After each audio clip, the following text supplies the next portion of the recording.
Welcome back. Jujutsu Kaisen season 3 episode number 3। अगर आपने इस पीक एनीमे का लास्ट एपिसोड नहीं देखा तो उसका लिंक नीचे डिस्क्रिप्शन में है। और ये एपिसोड समझना तुम लोगों के लिए बहुत ज़्यादा ज़रूरी है। अगर तुमने इस एपिसोड की डिटेलिंग मिस कर दी तो आगे की स्टोरी तुमको बिल्कुल भी समझ नहीं आएगी, क्योंकि ये एपिसोड आगे की स्टोरी के लिए उतना ही ज़रूरी है जितना गोजो के लिए इन्फिनिट वॉइड। वो सब लोग एक साथ मास्टर टेंगेन से मिलने जाते हैं, जहां पर मास्टर ने यूकी को अवॉइड कर दिया था क्योंकि उसे लग रहा था कि ये सब केंजाकू के साथी हैं जो उसको यहाँ पर पकड़ने आए हैं। केंजाकू कौन है? ये वो सोर्सरर है जो अभी नकली गेटो बन के रह रहा है। सब लोग जानना चाहते हैं कि मास्टर टेंगेन ऐसे अजीब से भेष में क्यों है। इस बात का जवाब देते हुए मास्टर टेंगेन कहते हैं कि वो भले ही अमर हैं, लेकिन स्टार प्लाज्मा वेसल के साथ 12 साल पहले हुए इंसिडेंट की वजह से उनकी मर्जिंग रुक गई थी,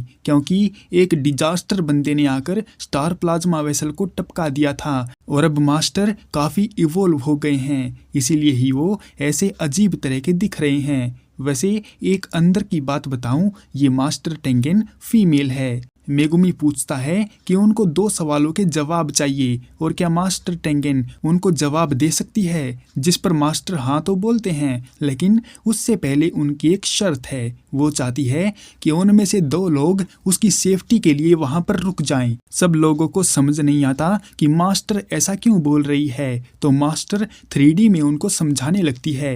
वो बताती है कि केंजाकू जापान के सभी लोगों को इंसानी इवोल्यूशन से काफ़ी ऊपर ले जाना चाहता है और आइडल ट्रांसफिगरेशन का इस्तेमाल करके उसने सभी सील को हटा दिया और पुराने समय के जादूगरों को डेथ टूर्नामेंट में ज्वाइन करवा दिया। अब लोगों को इंसानी लेवल से ऊपर ले जाने के लिए केंजाकू को ढेर सारी कर्स एनर्जी की जरूरत पड़ेगी, और कर्स एनर्जी उसको कैसे मिलेगी? वो मिलेगी कलिंग गेम से, क्योंकि जब 2 सोर्सरर आपस में लड़ते हैं तो वो कर्स एनर्जी को छोड़ते हैं, और जब जापान में ढेर सारी जादूगर आपस में लड़ेंगे तो उस कर्स एनर्जी का आउटपुट केंजाकू इस रिचुअल में करने वाला है। मास्टर आगे बताती है कि ये सब इतना आसान नहीं था, क्योंकि अगर वो स्टार प्लाज्मा वेसल से जुड़ जाती तो ये सब नौबत ही नहीं आती। लेकिन 12 साल पहले जब स्टार प्लाज्मा वेसल मारी गई थी तो कोई दूसरा स्टार प्लाज्मा वेसल नहीं मिला और मास्टर इवोल्व हो गई,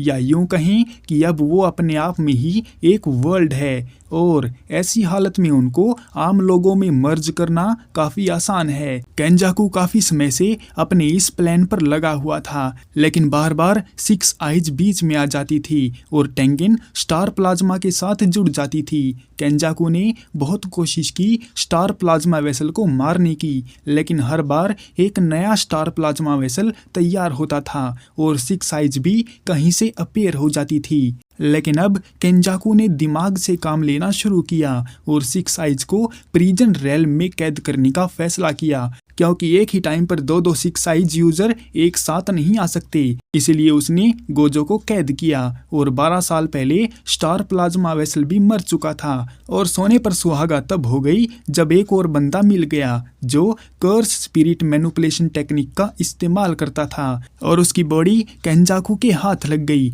और मास्टर फिलहाल अभी इसीलिए डरी हुई है क्योंकि वो अब एक स्पिरिट के जैसी ही है, और केंजाकू उस बॉडी में है जो कर्स स्पिरिट मैनिपुलेशन का इस्तेमाल कर सकता है। यानी जब भी उन दोनों का आमना सामना होगा तो केंजाकू उसी वक्त मास्टर को अपने अंदर समा लेगा। इसीलिए ही मास्टर चाहती है कि 2 लोग उसके पास रुककर उसकी रक्षा करें, क्योंकि अगर मास्टर जापान के लोगों के साथ मर्ज कर गई तो वो इंसानी लेवल से ऊपर तो उठ जाएंगे, लेकिन इस बात की कोई गारंटी नहीं है कि उनका बिहेव कैसा होगा, और इसके हाईली चांस हैं कि वो बुरा बर्ताव करेंगे, जिससे पूरी दुनिया खतरे में पड़ सकती है।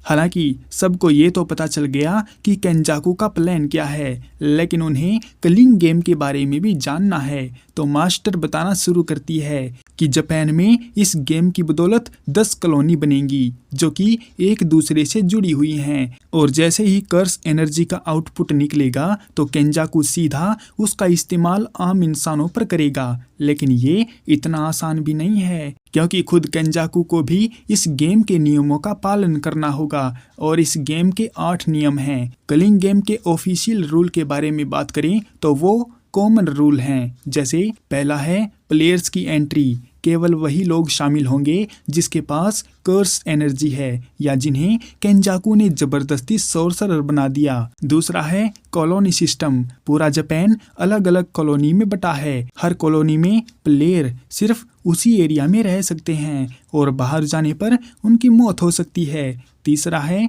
गेम ज्वाइन करने का नियम, कलिंग गेम शुरू होने के बाद 19 दिनों के अंदर गेम ज्वाइन नहीं किया तो मर जाओगे। चौथा है पॉइंट सिस्टम, हर खिलाड़ी के पास पॉइंट होते हैं। किल पॉइंट, सोर्सरर को मारो +5, नॉन सोर्सरर को मारोगे तो +1। और पांचवा है 19 दिन वाला मौत का नियम, अगर 19 दिन तक किसी को नहीं मारा या पॉइंट खर्च नहीं किए तो वो प्लेयर मर जाएगा। छठा है जुड़े हुए पॉइंट से नए नियम को जोड़ना, 100 पॉइंट खर्च करके नया नियम जोड़ा जा सकता है, लेकिन नया रूल कलिंग गेम के बाकी रूल को नहीं तोड़ सकता, गेम मास्टर उसे रिजेक्ट कर सकता है। सातवां है पॉइंट ट्रांसफर, 1 पॉइंट खर्च करके अपने पॉइंट किसी और को दे सकते हैं। और आठवां है कॉलोनी बदलने का नियम, जो कि बाद में जोड़ा गया, लेकिन इसकी कुछ शर्तें भी हैं। खिलाड़ी दूसरी कॉलोनी में जा सकता है इसका इस्तेमाल करके। और 9वां है गेम छोड़ना मना है, culling game no exit, no surrender और नो मर्की। और सबसे खतरनाक बात, ये गेम एंटरटेनमेंट नहीं, सर्वाइवल प्लस इवोल्यूशन रिचुअल है। इसमें पुराने जमाने के सोर्सरर, स्पेशल ग्रेड प्लेयर्स और मॉन्स्टर बाकी सब मौजूद हैं। यही है कलिंग गेम्स के नियम, और आगे नियम भी बाकी के जोड़े जाएंगे।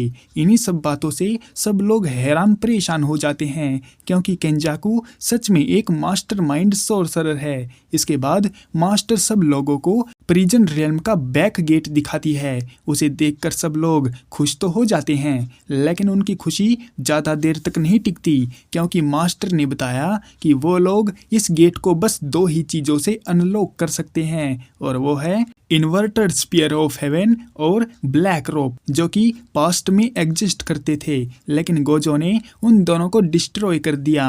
और बैक गेट को अनलॉक करने की अथॉरिटी बस उसी के पास होती है जिसके पास फ्रंट गेट मौजूद होता है। ये सुनकर सभी की आखिरी उम्मीद भी टूट गई। हालांकि यूटा ने ब्लैक रोप को ढूंढने की कोशिश भी की थी, लेकिन मुगेल के मुताबिक वो अब खत्म हो चुकी है। फिर मास्टर का कहना है कि उनके पास एक और रास्ता है बैक गेट को अनलॉक करने का, और वो है 1000 साल पुरानी सोर्सरर हनाकुरुसु, जो अपने आप को एंजल नाम से पुकारती है। और फिलहाल हना अपीयर हो चुकी है, जो कि ईस्ट साइड की कॉलोनी में घूम रही है। रूल्स के मुताबिक मेगुमी की बहन के पास अब 10 दिन ही बचे हैं, इसलिए उसको अपने पॉइंट में चेंज करना होगा, नहीं तो उसकी कर्स एनर्जी रिमूव हो जाएगी और वो मारी जाएगी। मास्टर के मुताबिक कोई भी प्लेयर गेम के अंदर 100 पॉइंट देकर एक नया रूल ऐड करवा सकता है, लेकिन उसके ऊपर शर्त ये है कि जो नया रूल बनेगा वो डायरेक्टली पिछले रूल को नहीं तोड़ सकता, नहीं तो गेम मास्टर उस नए रूल को डिनाई कर देगा। वो लोग जानना चाहते हैं कि आखिर ये गेम मास्टर है कौन और वो दिखता कैसा है। इस बात का जवाब देते हुए मास्टर बताती है कि कलिंग गेम का मास्टर ना तो कोई इंसान है और ना ही खुद केंजाकू, बल्कि वो तो एक कोगाने नाम का शिकिगामी है, जो किसी भी प्लेयर के समन करने पर वहां पर आ जाएगा और उनसे बातें करेगा। कहने को तो गेम मास्टर वो भी नहीं है, बल्कि कोगानी तो एक जरिया है प्लेयर को रास्ता दिखाने के लिए। अब डिसाइड हो चुका है कि मास्टर के पास उसकी हिफाजत के लिए यूकी और चोसो डटे रहेंगे, जबकि और बाकी के लोग दूसरी जगहों पर जाएंगे, जिनमें से कुछ बंदे कॉलोनियों में जाकर गेम में पार्टिसिपेट करेंगे। माकी जेनन क्लैन में जाकर स्ट्रॉन्ग कर्स टूल को इकट्ठा करेगी और योजी पिछले स्टूडेंट किंजी हकारी को मदद करने के लिए लेने जाएगा, जो कि एक तगड़ा जुजुत्सु सोर्सरर है। साथ ही साथ वो इस बात का भी ध्यान रखते हैं कि उनका आमना सामना ना हो, नहीं तो उन्हें एक दूसरे का ही खून बहाना पड़ेगा। इसके बाद वो सब लोग निकल पड़ते हैं अपने अपने काम करने के लिए और जाते हुए यूजी अपने भाई को मदद करने के लिए शुक्रिया बोलता है और चोसो अपने छोटे भाई को जाते हुए देख इमोशनल हो जाता है और रोने लगता है। इसके बाद हम एक बिल्डिंग में एक ड्रामा शो को देखते हैं जहां पर फूमिहिको ताकाबा नाम का बंदा लोगों का एंटरटेनमेंट करने की कोशिश करता है, लेकिन लोगों को उसके शो में ज्यादा कुछ इंटरेस्ट नहीं था और इसी बात को लेकर वहां का चेयरमैन ताकाबा पर गुस्सा होता है क्योंकि वो लोगों को एंटरटेन करने में फेल था। इस बात से ताकाबा दुखी था तो वहां बैठा एक आदमी केन उसको हिम्मत देता है। उसकी बात सुनकर ताकाबा अपने आप को 50-50 वाली साइड में रख लेता है कि एक वो लोग हैं जो फनी होते हैं और दूसरे वो जो गलत फहमी में रहते हैं कि वो फनी हैं। फिलहाल के लिए इस एपिसोड को यहीं पर एंड करते हैं और आगे की स्टोरी काफ़ी ज़्यादा ब्रूटल होने वाली है और ये बंदा कलिंग गेम का एक प्लेयर है जो आने वाले एपिसोड में सबको हंसा हंसा कर मार डालेगा। अगर आने वाले एपिसोड को मिस नहीं करना चाहते हो तो चैनल के साथ बने रहो। मिलते हैं नेक्स्ट एपिसोड में, तब तक के लिए सायोनारा।